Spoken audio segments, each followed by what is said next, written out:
Esta es la noche en el continente americano, mientras en Europa inicia la madrugada y amanece en Asia. Así cae la noche en el continente americano y transcurre la mañana y la tarde en el resto del mundo. La noche bajo la dirección de Claudia Gurizati. Presentado por World of Hyatt.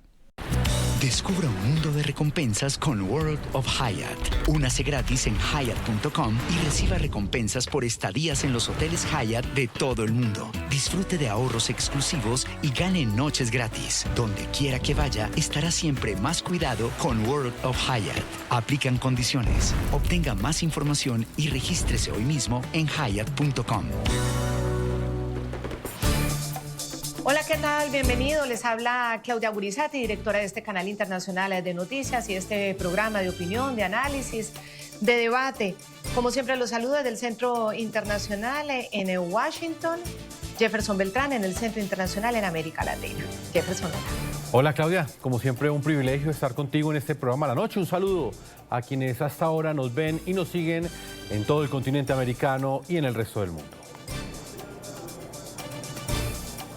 Bueno, la noticia sin ninguna duda siguen siendo las decisiones, los lineamientos que rigen a partir de ese momento la política exterior del gobierno del presidente Donald Trump. Desde el mismo día de su posesión, como ustedes lo saben, Donald Trump tomó la decisión de firmar una serie gigantesca de decretos, de órdenes ejecutivas para reencaminar lo que había sido esa política, no solamente la interna, sino la internacional.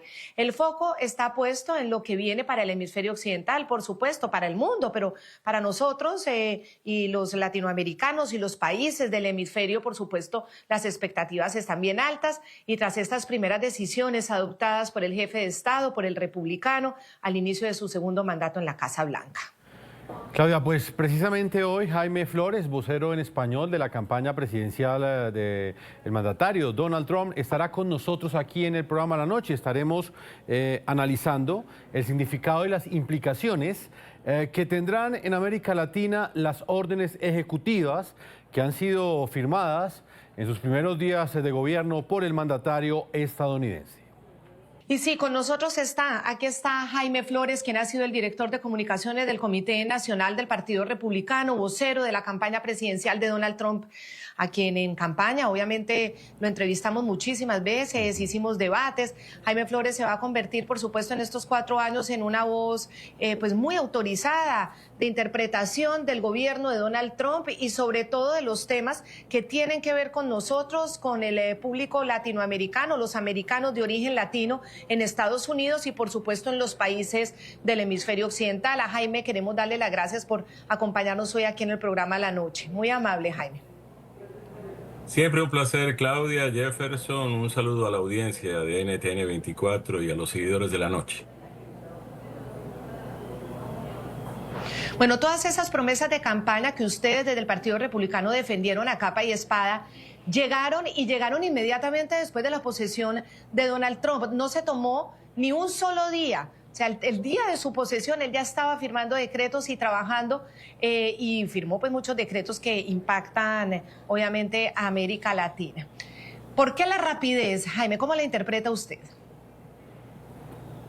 Bueno, Claudia, nosotros consideramos que lo que la opinión pública y sobre todo los votantes le dieron al presidente Trump el pasado 5 de noviembre fue un mandato. Es decir, clarísimo además, porque el presidente no solamente ganó los votos necesarios en el colegio electoral, además con una ventaja sustancial, sino que también ganó el voto popular, ganó la mayoría en el Senado de los Estados Unidos, ganó la mayoría en la Cámara de Representantes y hoy de 50 gobernadores tenemos 27 republicanos y 23 demócratas, de manera que el país se pintó de rojo. El rojo es el color del Partido Republicano en la elección de noviembre, y eso significa un mandato para el presidente para que ponga en práctica de la manera más expedita posible todas esas promesas que hizo a lo largo de su campaña. Recuperar el control de nuestra frontera sur, que se convirtió en uno de los problemas más serios y en uno de los temas de campaña más importantes para la mayoría de los votantes. El tema de la economía también es fundamental. El tema de la paz a través de la fuerza por el mundo, pues son los temas fundamentales. La gente quiere desde tiempo atrás este gobierno que por fortuna ya terminó. Fue un gobierno paquidérmico, demasiado lento, que no tomaba decisiones, que no hacía las cosas, que dejaba que los problemas siguieran creciendo. Luego, lo que la gente está notando es obviamente el contraste entre lo que fue, pues, digamos, la poca efectividad de la administración Biden con lo que es lo que el presidente Trump prometió y ya llegó cumpliendo. Jaime, ¿usted cómo podría definir lo que quiere dar a entender el presidente Donald Trump con estas decisiones que tomó en sus primeras horas de gobierno, con esta andanada, con esta oleada de medidas ejecutivas? ¿Cuál es el mensaje que quiere proyectar no solamente para su electorado, o por lo menos para la opinión pública en los Estados Unidos, sino también para el resto del mundo que ha estado expectante a cada una de estas decisiones? Bueno, lo primero es que volvió el sentido común al gobierno en los Estados Unidos, regresó el sentido común a la Casa Blanca, al Congreso de los Estados Unidos, y el país va a comenzar a ser gobernado por lo que le interesa al país y le interesa a los estadounidenses. Es hacer grandes de nuevo a los Estados Unidos, que fue el lema de su campaña.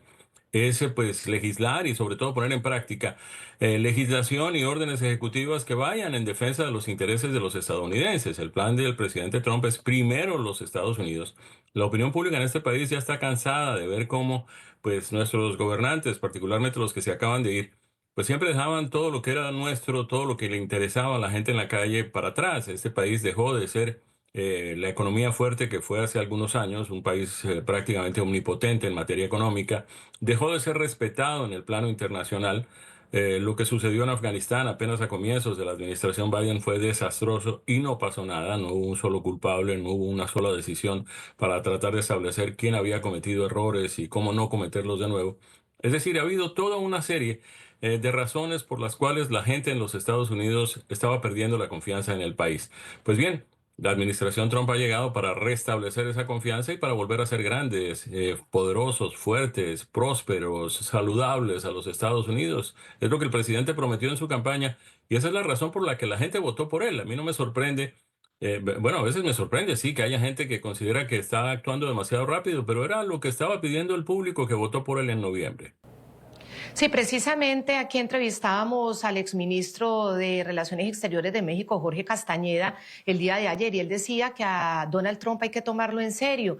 Y le decía a la presidenta Claudia Sheinbaum de México que frente a ese anuncio que hace de reanudar ya esas conversaciones con los Estados Unidos, comenzar una nueva etapa de diálogos bilaterales, que había que hacerlo tomándose precisamente en serio a Donald Trump, porque había sido coherente, a pesar de que varias de esas medidas van a afectar profundamente en lo inmediato a América Latina, es lo coherente que él tiene frente a sus electores. Y ese fue el mensaje de él. A Donald Trump hay que tomárselo muy en serio.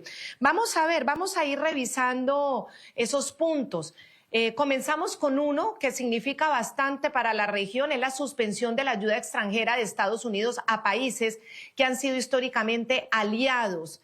Esta medida, según una de las órdenes emitidas por Donald Trump el lunes, va a regir durante un periodo de 90 días. En ese tiempo, Washington va a evaluar la eficiencia y la coherencia de los programas de ayuda con esos objetivos de la administración republicana que, como usted muy bien lo dice, él necesita tener claro cómo le repercute a Estados Unidos. Sección 1. Objeto, propósito. La industria y la burocracia de la ayuda exterior de Estados Unidos no están alineadas con los intereses estadounidenses y en muchos casos son antitéticas a los valores estadounidenses. Sirven para desestabilizar la paz mundial promoviendo ideas en países extranjeros que son directamente inversas a las relaciones armoniosas y estables internas y entre países. Sección 2. Política. Es política de los Estados Unidos que no se desembolse más ayuda exterior de los Estados Unidos de un modo que no esté plenamente alineado con la política exterior del presidente de los Estados Unidos.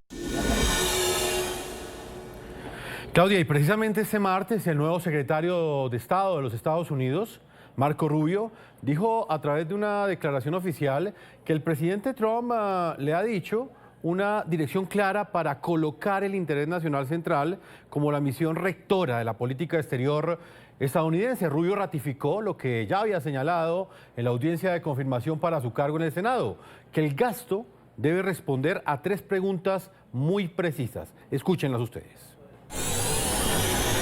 Cada dólar que gastemos, cada programa que financiemos y cada política que apliquemos deben justificarse con la respuesta a 3 sencillas preguntas. ¿Hace que Estados Unidos sea más seguro? ¿Hace que Estados Unidos sea más fuerte? hace que Estados Unidos sea más próspero? Jaime, en el caso colombiano estamos hablando de una ayuda bastante grande. Obviamente vamos a aclarar cuál es la ayuda que sí puede ser suspendida por esta decisión del Ejecutivo presidencial. Hay otras que son las aprobadas por el Congreso que no pueden en este momento entrar en suspensión. Pero para Colombia significa mucho, sobre todo los programas a través de la USAID. Y recordemos que ya Colombia en la ayuda anual que tramita el legislativo, el Congreso de los Estados Unidos, ya en el último año del 2024 para ser gastado en el 2025, Colombia perdió más de 50 millones de dólares y eso se redujo precisamente por las dudas y por los inconformismos de legisladores estadounidenses frente a las políticas de Gustavo Petro. ¿Qué tan en riesgo pueden estar esos recursos para Colombia con las políticas actuales de Gustavo Petro? Pues están en riesgo, sí, Claudia, en la medida en que hay que demostrar y tiene que demostrarlo, pues la diplomacia colombiana, la Cancillería colombiana, el embajador de Colombia aquí en los Estados Unidos, que efectivamente el dinero que la Unión Americana está invirtiendo en Colombia está haciendo más fuertes, más prósperos y está rindiendo algún tipo de fruto, algún retorno de inversión para interés de los Estados Unidos. El problema es que hay mucha gente aquí en los Estados Unidos que no se explica por qué el dinero de nuestros impuestos, de quienes pagamos impuestos aquí en los Estados Unidos, está siendo invertido en una serie de causas que no significan absolutamente nada para nosotros, que no nos favorecen, que en muchos casos, y no me estoy refiriendo al caso colombiano específicamente, pero que en muchos casos, para la mayoría de los ciudadanos en los Estados Unidos, terminan involucrados en temas de corrupción, terminan siendo prestados a servicio de los intereses de países que no son necesariamente aliados de los Estados Unidos, que por el contrario están del otro lado, están mucho más cercanos a nuestros adversarios, a nuestros enemigos, que muchas veces en las organizaciones internacionales votan en contra de los intereses de los Estados Unidos. Entonces muchos contribuyentes aquí, gente que paga impuestos, se pregunta por qué estamos invirtiendo el dinero en estos países. En el caso de Colombia, por ejemplo, la gente se pregunta si tenemos acuerdos con Colombia y estamos financiando la lucha de Colombia contra la siembra de hojas de coca y de producción de cocaína en territorio colombiano. Esas cifras vienen en aumento.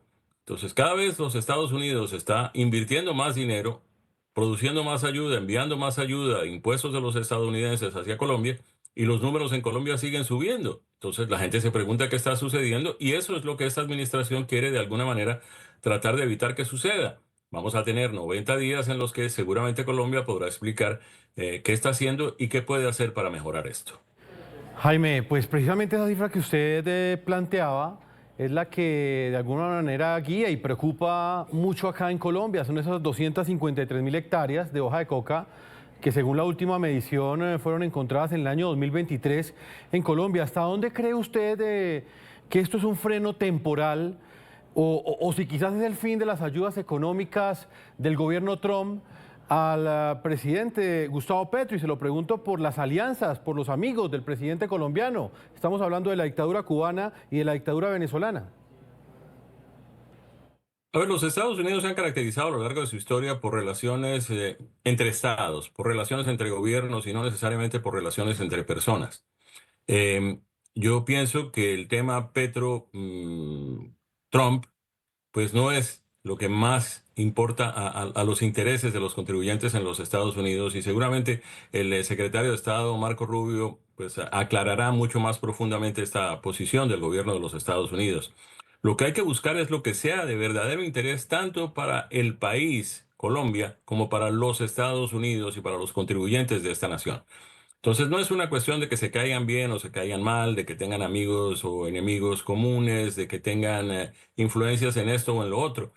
Lo que se trata es de establecer si efectivamente el dinero de los contribuyentes que se invierte en Colombia o en cualquier otro país para ese propósito es realmente el que debe invertirse en las causas en las que debe invertirse y que el dinero de los contribuyentes se está gastando como debe gastarse y no se está malgastando en corrupción o se está invirtiendo en apoyar a países que están del lado contrario, en la acera opuesta de los Estados Unidos. Pues el 20 de enero, mientras firmaba sus primeras órdenes ejecutivas en el despacho oval de la Casa Blanca, el presidente Trump, en respuesta a una pregunta de una periodista brasilera sobre la relación de Estados Unidos con América Latina y con Brasil, dijo lo siguiente, escuchen. ¿Cómo es su relación con América Latina y Brasil? Genial, debería ser genial. Ellos nos necesitan mucho más que nosotros a ellos. Nosotros no les necesitamos. Ellos nos necesitan, todos nos necesitan. Luego de estas declaraciones y de las primeras medidas adoptadas por el mandatario estadounidense, el presidente de Colombia, Gustavo Petro, reaccionó asegurando que el que se debilita es el que se queda solo. Dijo, sin embargo, que había que esperar el desarrollo de las relaciones exteriores con los Estados Unidos. El que se debilita es el que se queda solo. Yo creo que hay que construir un concepto que existe, pero no en la política, y es que nosotros, más que naciones, somos humanidad. La humanidad es el nuevo concepto que hay que construir realmente de manera institucional a través de vocerías. Hay que esperar el desarrollo de las relaciones y de la política en el planeta, no solamente en Estados Unidos. Pero yo te diría que el anuncio de que estamos solos y que no nos importa Latinoamérica o etcétera, es un anuncio peligroso no para el mundo solamente, sino para la misma sociedad norteamericana. La tensión de la relación Estados Unidos-Colombia, recordemos que Colombia es el mayor receptor en América Latina de la ayuda por parte de Estados Unidos. Vamos a recordar cómo se han perdido esas ayudas de 480 millones de dólares. En el 2024 la ayuda aprobada por el Congreso de Estados Unidos bajó a 410 millones de dólares. Representó un 10% menos que el año 2023, cuando el monto estaba en 456 millones de dólares. Colombia ha ido perdiendo ese apoyo y esa ayuda, ya lo explicábamos, y además el tema de los cultivos ilícitos, como la Casa Blanca dejó de monitorear durante la administración de Joe Biden, pues ya no hay ese monitoreo permanente y anual de la Casa Blanca. Entonces nos quedamos sin comparación. Lo que sí se sabe es que los cultivos ilícitos siguen creciendo en Colombia y de una manera pues muy preocupante. Vamos a ver, también nosotros tenemos como Colombia una ayuda y un paquete muy importante en USAID y también para las Fuerzas Armadas en la lucha contra el narcotráfico.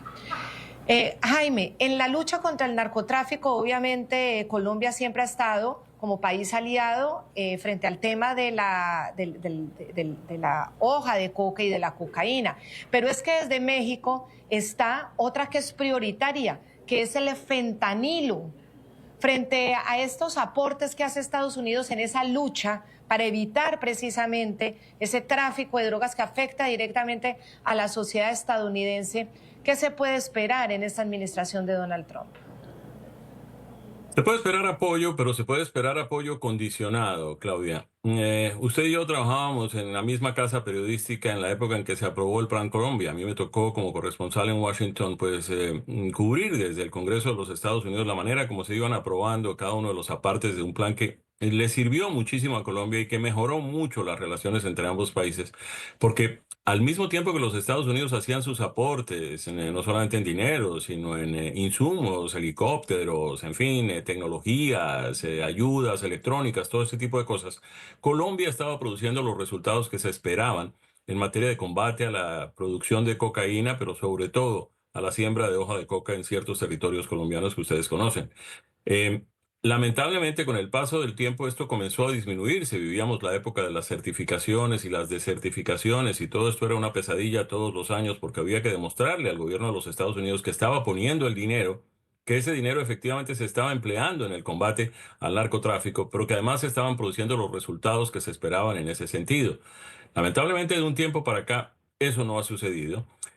Colombia decidió unilateralmente no seguir fumigando áreas cultivadas en hoja de coca y eso permitió que crecieran la cantidad de hectáreas cultivadas con la hoja de coca que termina produciendo la cocaína que llega a los Estados Unidos.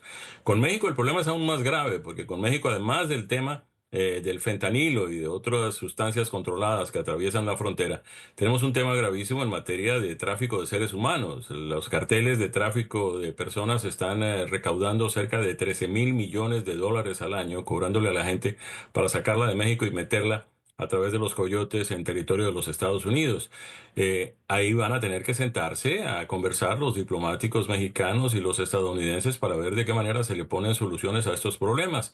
Esta administración ha llegado con el propósito de corregir lo que estaba mal y de encontrar soluciones a los problemas que atraviesa el país. El fentanilo es uno de los más graves. La mayor causa de muerte entre personas de 18 a 45 años en los Estados Unidos es justamente la sobredosis con fentanilo. De manera que ese problema hay que encararlo de frente, hay que buscarle soluciones y para eso es necesario pues que los dos países que tienen más cartas en ese asunto, que son México y los Estados Unidos, terminen poniéndose de acuerdo de una forma o de otra.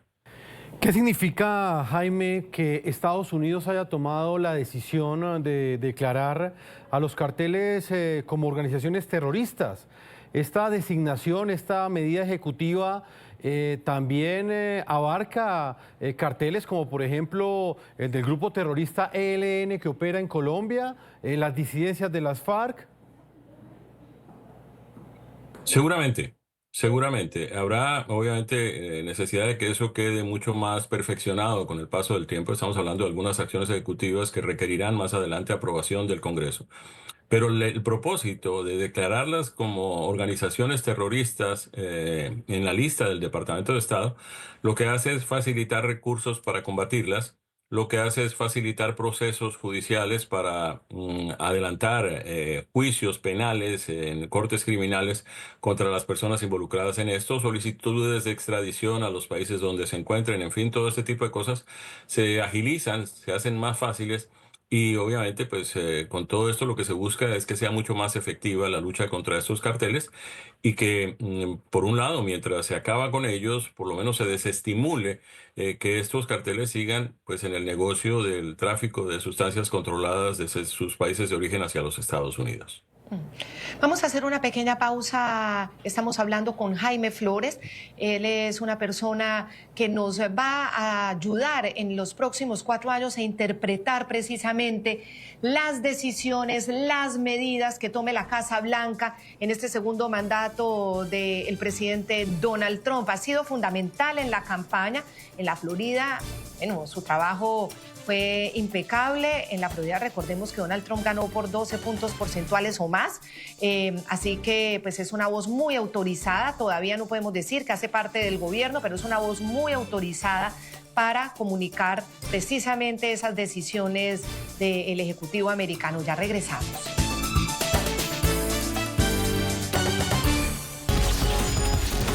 Ya regresamos con La Noche por NTN 24, el canal de las Américas. Continuamos con La Noche por NTN 24, el canal de las Américas. Clave en la noticia, la crucial determinación de la administración Trump que revirtió la polémica concesión que le dio Joe Biden a la dictadura de Cuba. Le faltaban apenas 5 días para despedirse de la Casa Blanca. El republicano de un plumazo. El presidente derogó esa orden ejecutiva que retiraba a Cuba de la lista de países patrocinadores del terrorismo. Trump retomó la decisión de su primera administración que incluyó a Cuba en esa lista negra, entre otros motivos por negarse Cuba a extraditar a los jefes criminales del grupo terrorista colombiano ELN después de uno de los peores ataques terroristas en la historia de Colombia en contra de una escuela de cadetes, la más importante, que dejó 22 jóvenes asesinados. ¿Cree usted que Cuba es un estado que patrocina el terrorismo? Sin duda, y le diré por qué. Número uno, las FARC, los cuales son, saben, elementos de las FARC en Colombia.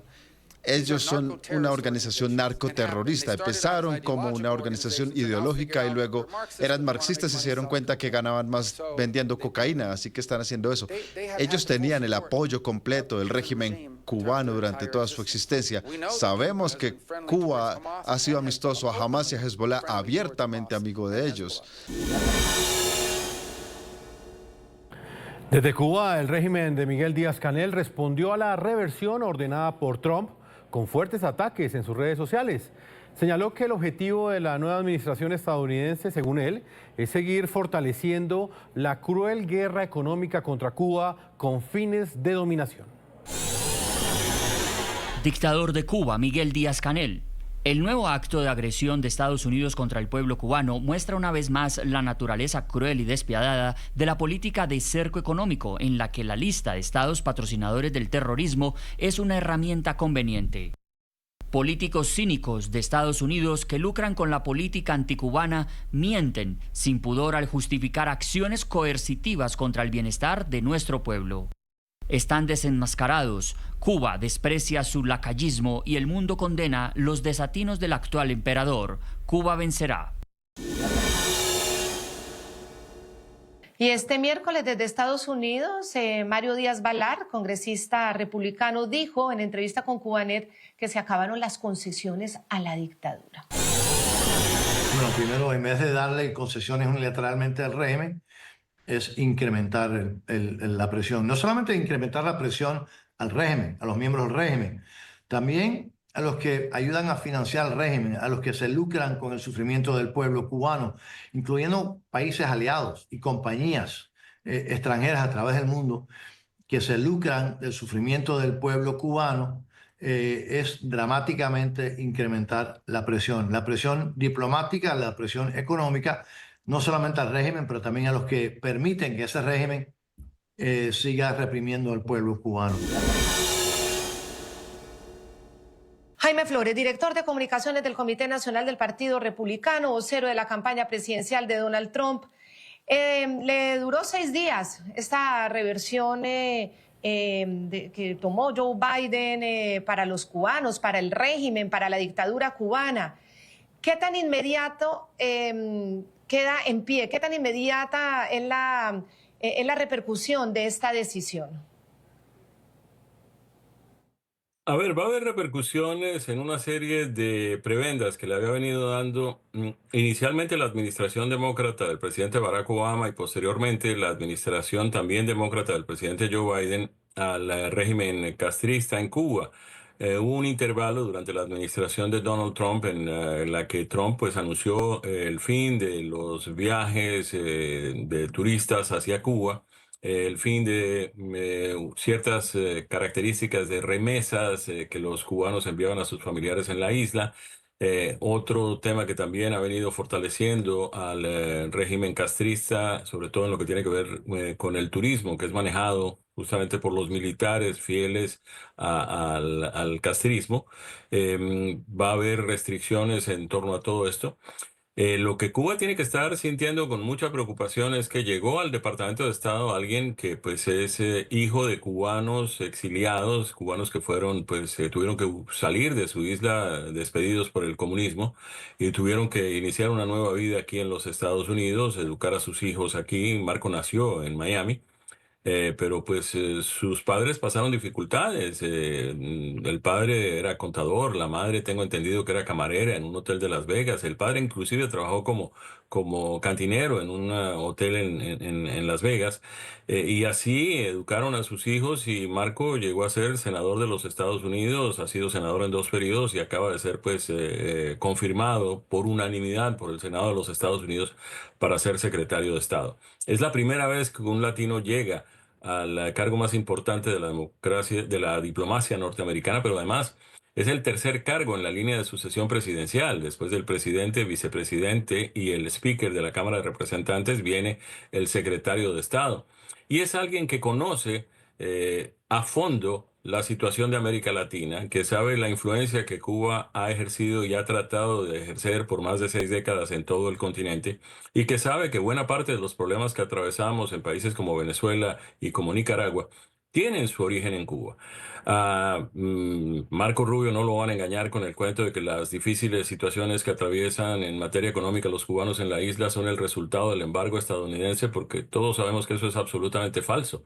El bloqueo, como lo llaman ellos, el embargo, no afecta el ingreso de ningún tipo de productos procedentes de ningún tipo de países. Si en Cuba no hay nada mejor y si Cuba es incapaz de importar cualquier cosa, es porque tienen una economía fracasada y han tenido una economía fracasada desde que triunfó la revolución en 1959.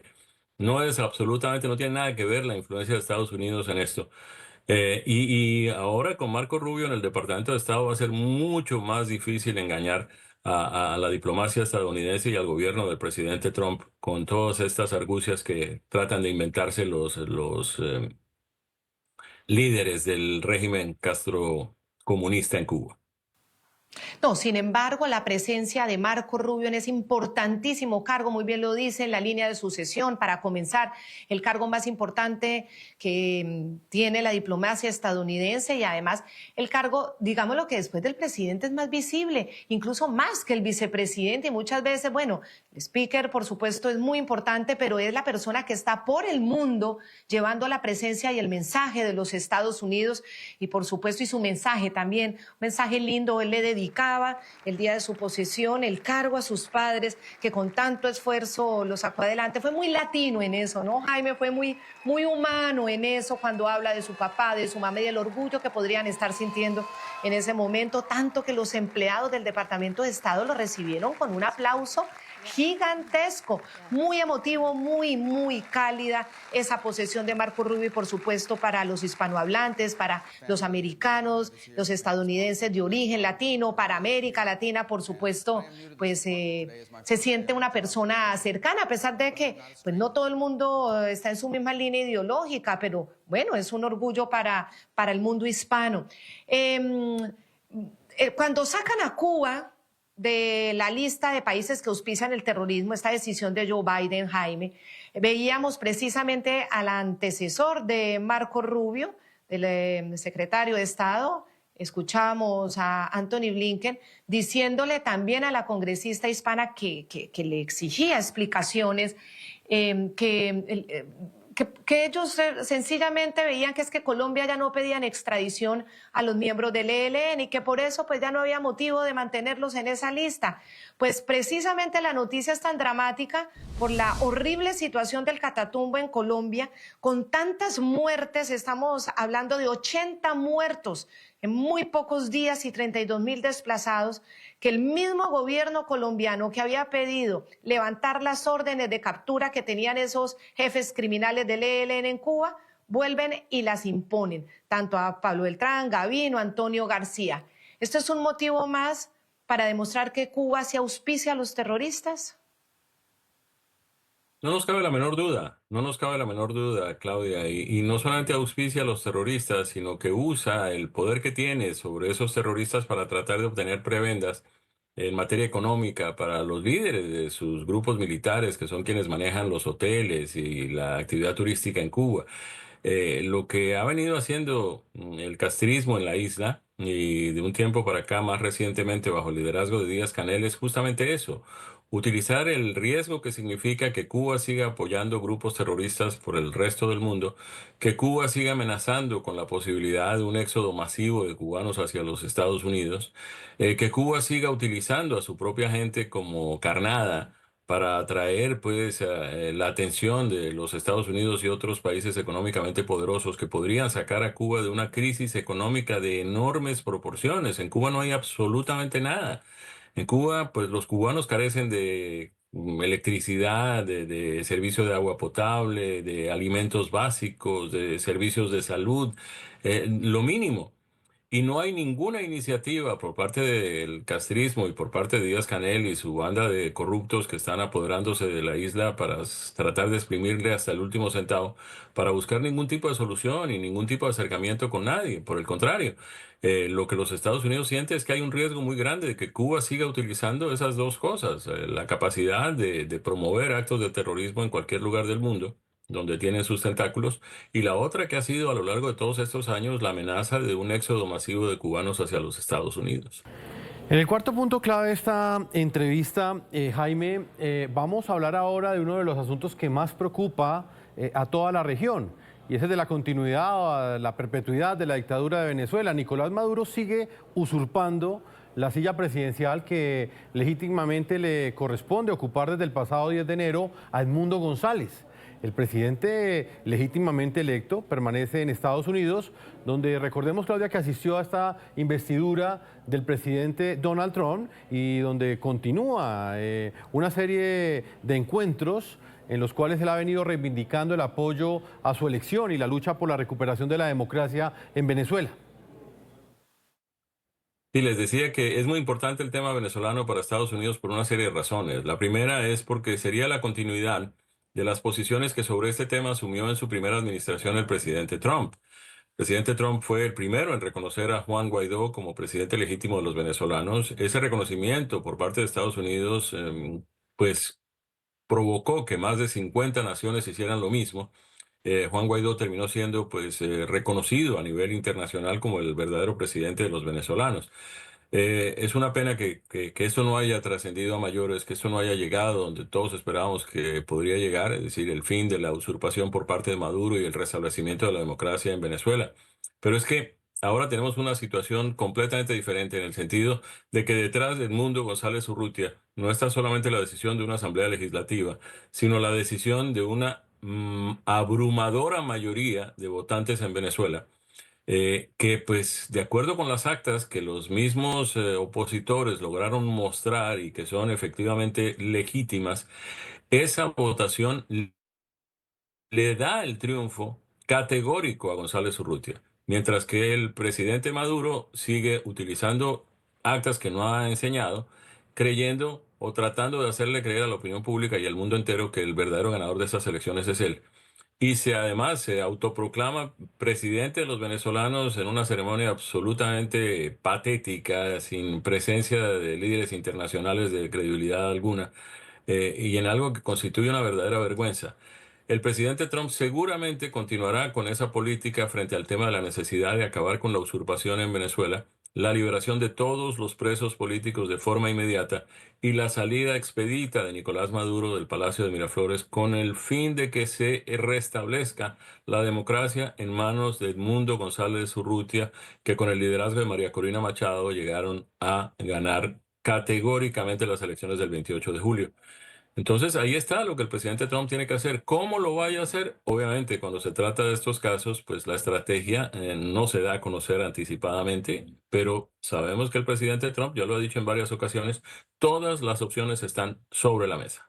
Bueno, comenzó el mismo lunes, el día de su posesión, hablando del petróleo y dijo que Estados Unidos no necesita el petróleo de Venezuela. Le preguntó el periodista David Alandete, el corresponsal permanente en Washington del diario ABC de España, precisamente sobre el tema, porque también, Jaime, usted sabe, fue uno de los temas de debate que más hablamos acá, cómo Joe Biden pues levantó precisamente las sanciones para el acuerdo de Barbados, permitió nuevamente licencias para operar, unas licencias que además le han dejado mucho dinero al régimen. La licencia de Chevron, incluso los economistas calculan que son más o menos unos 8.000 millones de dólares que le ha dejado al régimen, y ya no solamente del Partido Republicano, sino también congresistas de su propio partido, del Partido Demócrata, le ha pedido que de una vez por todas ya esa licencia la suspenda, la de Chevron, porque esto alimenta esa máquina represora, es el argumento de quienes le piden esto.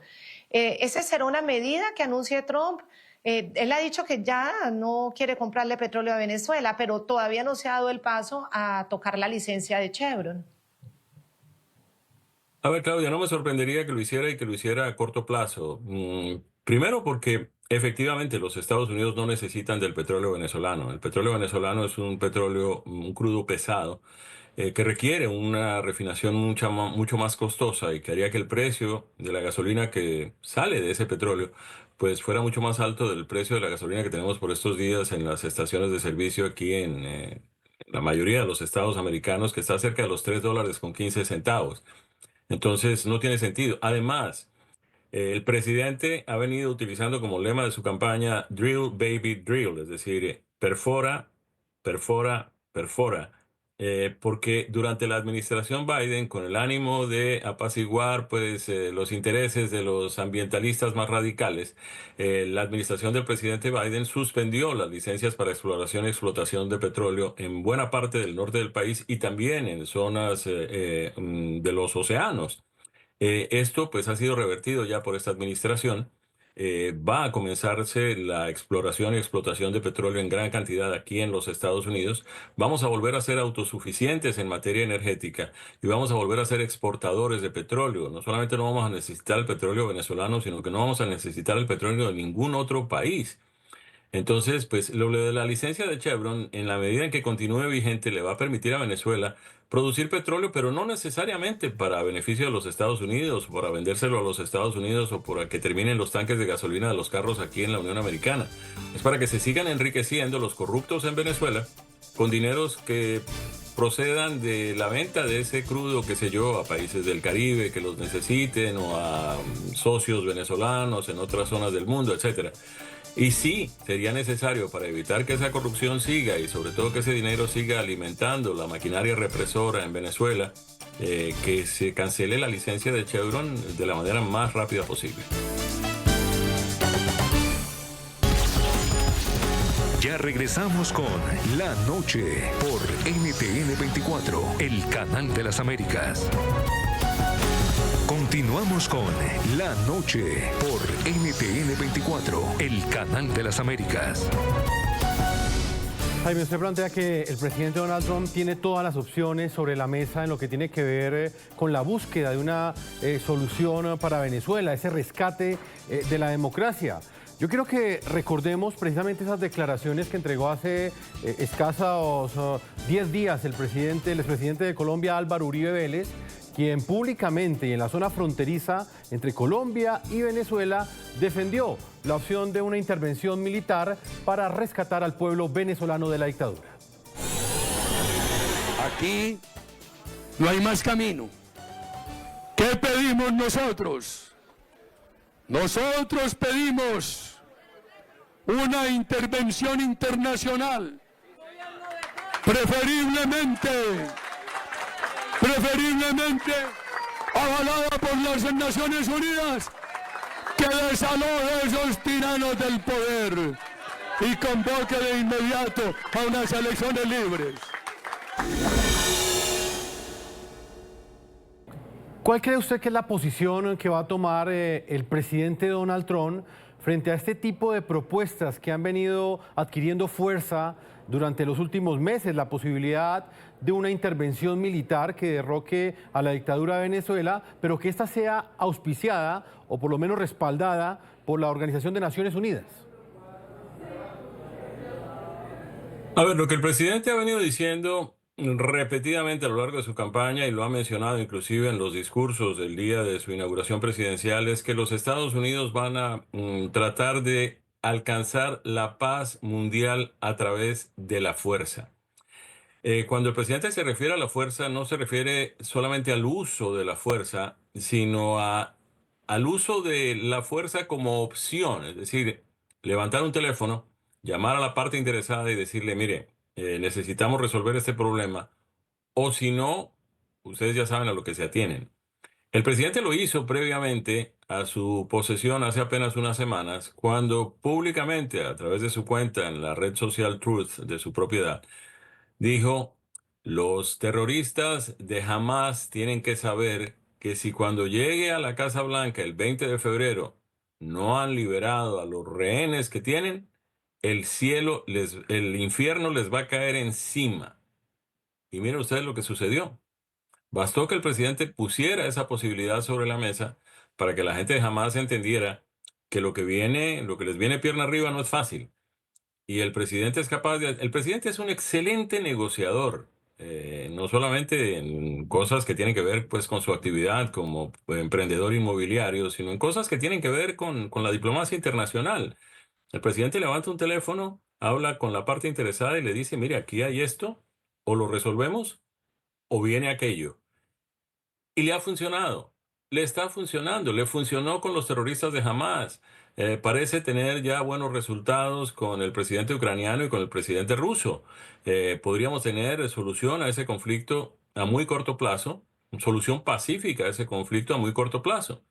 Entonces, lo que seguramente puede suceder, y esto es un poco especulación de mi parte, es que alguien se ponga en contacto con quien quiera que represente los intereses de Venezuela en los Estados Unidos o quien quiera que represente los intereses americanos en Caracas y les diga, mire, vamos a definir cómo va a ser lo de la salida de Maduro, le vamos a dar estas ventajas, estas opciones, puede ir para estos lugares, no lo vamos a perseguir internacionalmente, en fin, todo ese tipo de cosas, de variables que se pueden dar en una negociación como esta. Pero yo estoy completamente seguro de que ya debe haber alguien trabajando, tanto en el Departamento de Estado de los Estados Unidos como en la Cancillería venezolana, para tratar de encontrarle una salida a este problema. Pues a Jaime Flores queremos agradecerle mucho por habernos acompañado hoy en el programa La Noche, por haber tenido esta charla durante todo el espacio del programa La Noche. Ha sido un placer poder compartir con usted, Jaime, bueno, algunos de estos puntos que impactan directamente, son muchísimos más. Obviamente habrá más oportunidad de hacer ese análisis contigo y bueno, vamos obviamente a estar analizando esta avalancha de decisiones que desde que llegó Donald Trump al poder hace muy pocas horas no se detienen. Muchísimas gracias, Jaime, y mucha suerte usted también con su futuro. Muchas gracias, Claudia. Claro que sí, aquí estaremos pendientes siempre que sea necesario. Muchas gracias, Jaime. De esa manera hemos llegado a la parte final. No olviden que pueden seguir visitando nuestras redes sociales, nuestra página web NTN24, en la red X nos pueden escribir en @NTN24, @Segurizati NTN24, en Instagram en @Segurizati, @La Noche NTN24 y @Jefferson NTN24. La Noche siempre continuará encendiendo las luces para que usted vea el punto clave de la noticia. Claudia, una feliz noche para ti y por supuesto para todos nuestros televidentes. Muy buenas noches.